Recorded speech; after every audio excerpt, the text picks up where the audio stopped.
Mummy जी, चाय ले लीजिए। अरे कलमुही, तेरे हाथों से तो चाय पीते हुए भी डर लगता है, कहीं इससे तेरा रंग मुझ पर ना चढ़ जाए।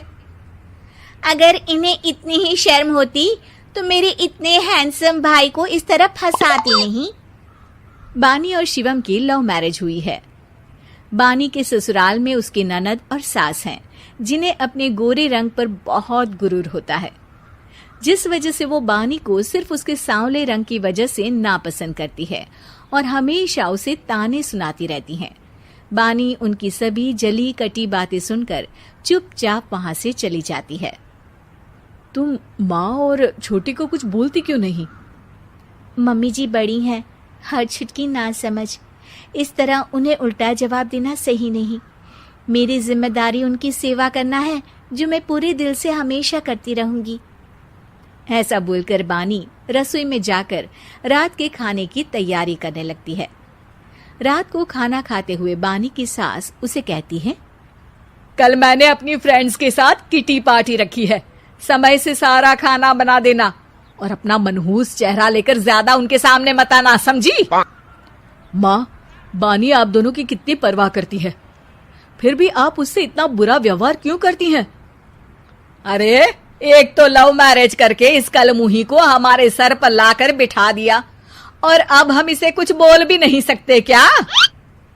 भैया तो इनकी तरफदारी करेंगे ही, आखिर इन्होंने पूरी तरह उन्हें अपने वश में जो किया है। जिसे जो करना है करे, बस कल मेरा सारा काम समय पर हो जाना चाहिए।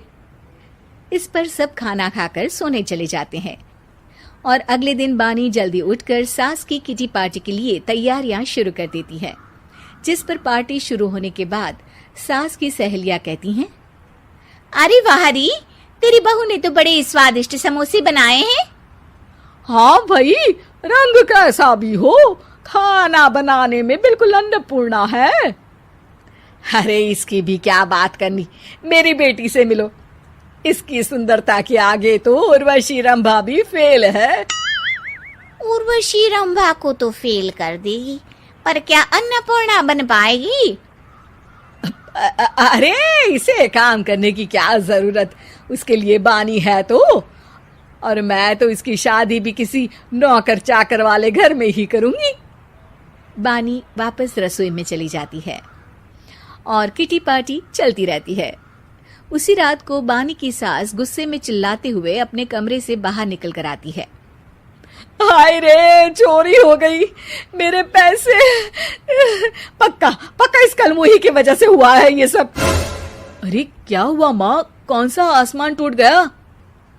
अरे आसमान तो उसी दिन टूट गया था जब तू इस कलमुही से शादी करके इसे घर में ले आया था। खुद तो आई ही, अपने साथ साथ मनहूसियत का काला साया भी मेरे घर ले आई। अरे हुआ क्या माँ? अरे मेरी तिजोरी में रखे पैसे कहीं गायब हो गए, सुबह ही देखा, अरे यहीं रखे थे। क्या आप मुझ पर चोरी का इल्जाम लगा रही हैं? अरे काली बिल्ली पर भी क्या कोई मनहूसियत का इल्जाम लगाता है? ऐसा बोलकर बानी की सास वहां से चली जाती है, जिसके बाद शिवम और बानी बात करने लगते हैं। देखो, मम्मी की बात का बुरा मत मानना, वो बस परेशान है ना, इसलिए कुछ भी बोल गई।